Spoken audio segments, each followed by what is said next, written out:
Hey all, I welcome you all to Bhadra Academy.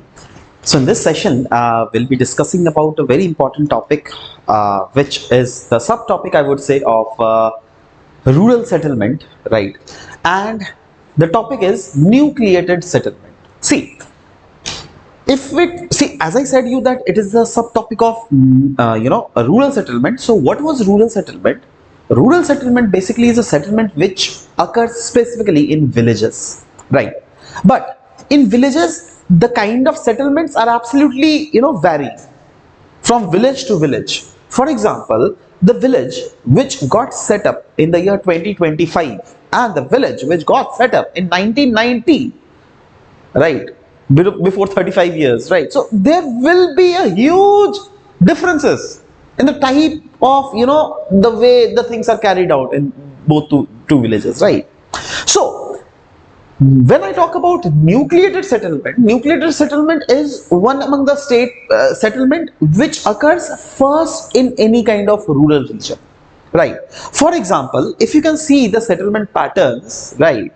So the different settlement patterns are there. For example, these are dispersed settlement, right? So we'll talk about that as well. But in dispersed settlement, usually what we see is that one house is here to second house is absolutely far away from it, third house is absolutely far away from it, fourth house is again very far away from it, fifth house is also far away. But when I talk about nucleated settlement, what happens is that in initial stages, see, people are afraid of living away from each other. That's why they choose to live in colony in an area, right, socially, so that if any problem comes to one person, the other person residing nearby will surely help that person.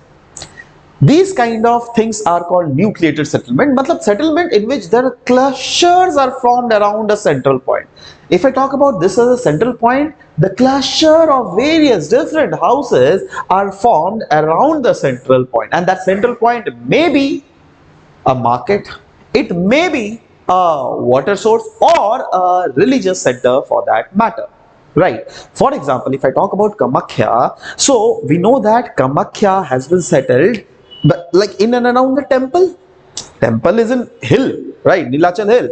But if you talk about the nearby regions, settlement has happened. If I talk about Taj Mahal, right, nearby region, of course, if you see the Google map view of the Taj Mahal, you will clearly observe that around Taj Mahal there is a huge settlement that we get to see, right?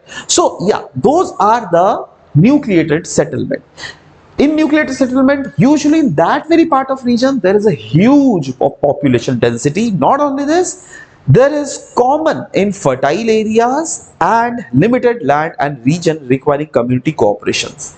Matlab, if I talk about these regions, then these regions are very common in fertile regions as well. The very good example, as I said, is village along a particular region, a river, or in and around a market or a religious center. So these kind of settlement are predominantly called as nucleated settlement. I hope that this concept is very clear with all of you, and we will keep on coming with these kind of concept clearing, absolutely better concepts, right? So till then, stay tuned and thank you for listening to the video.